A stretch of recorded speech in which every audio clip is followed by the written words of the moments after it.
Aujourd'hui, nous allons tenter de répondre à la question de recherche, est-ce que la préférence de mode de communication avec les amis change avec l'âge?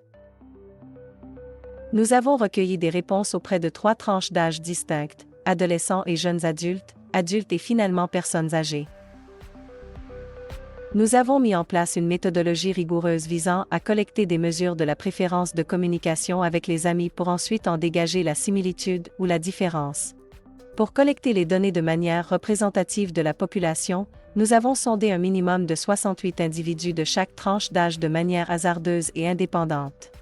Et ce, à des endroits publics variés tels que le Centre Laval, IGA, et plus, ainsi qu'à des jours et moments différents. Nous avons créé un questionnaire clair, concis et anonyme, avec des options de réponse distinctes pour prévenir les réponses imprécises, encourager la sincérité et accroître le sentiment de sécurité des participants vis-à-vis de leurs informations, dans le but d'optimiser le taux de réponse. Les jeunes de 12 à 24 ans préfèrent la communication en personne, mais intègrent également les réseaux sociaux et les textos, avec moins d'appels téléphoniques. Les adultes de 25 à 54 ans privilégient les interactions en personne, puis une distribution assez équilibrée pour les appels par téléphone et les textos, les réseaux sociaux étant moins centraux. Les personnes de 55 ans et plus montrent une forte préférence pour la communication par téléphone et en personne, avec une utilisation limitée des textos et des réseaux sociaux. Ainsi, rien qu'à l'aide de ces proportions, nous pouvons établir que la communication en personne reste importante pour toutes les tranches d'âge, mais diminue avec l'âge. Les réseaux sociaux sont plus populaires chez les jeunes adultes, tandis qu'ils sont moins utilisés par les personnes âgées. Un constat évident est l'augmentation de l'importance de la communication par téléphone avec l'âge, préférée par la majorité des personnes âgées. Cependant, bien que ces différences soient facilement remarquables, nous avons effectué un test statistique pour déterminer si ces variations sont assez significatives. Nous avons opté pour le test Q2 pour confirmer notre hypothèse.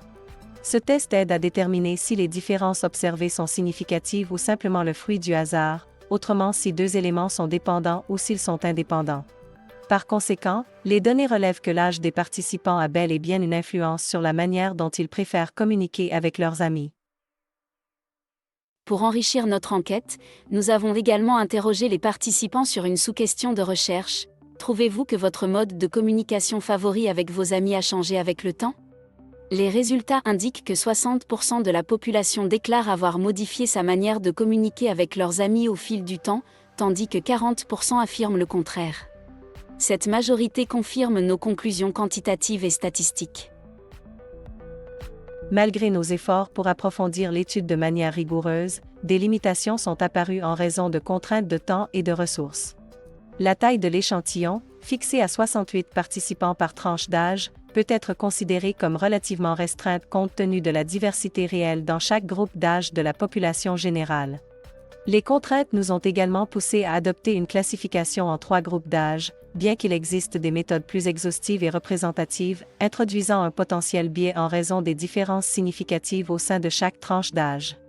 De plus, l'étude a interrogé aléatoirement des personnes dans divers lieux publics présentant des limites en raison des caractéristiques spécifiques de ces lieux et du contexte public qui peut influencer les réponses. Bien que nous ayons interrogé les participants à différents moments de la journée, le manque de temps a limité la couverture de toutes les plages horaires possibles, introduisant un potentiel biais. Enfin, le nombre limité de lieux visités peut restreindre la portée géographique de notre étude. Notre étude a révélé plusieurs constats. Tout d'abord, le mode de communication privilégié dans la majorité des tranches d'âge est l'interaction en personne, soit pour les jeunes et les adultes. Pour les personnes de 55 ans et plus, 51% préfèrent les conversations téléphoniques. De plus, notre analyse a établi un lien significatif entre l'âge et le mode de communication préféré grâce au test de Q2. Les tests d'hypothèse confirment une variation générale significative du mode de communication en fonction de l'âge. Enfin, la majorité des répondants ont indiqué que leur mode de communication préféré avait changé avec le temps.